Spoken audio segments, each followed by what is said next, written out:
আমি একটা IT solution farm করতে চাই,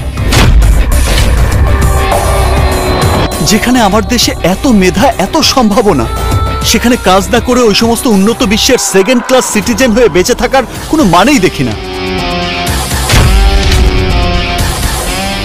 তাহলে সেদিন আর বেশি দূরে নয়, যেদিন বাংলাদেশের নাম উন্নত বিশ্বের প্রথম সারিতে উচ্চারিত হবে।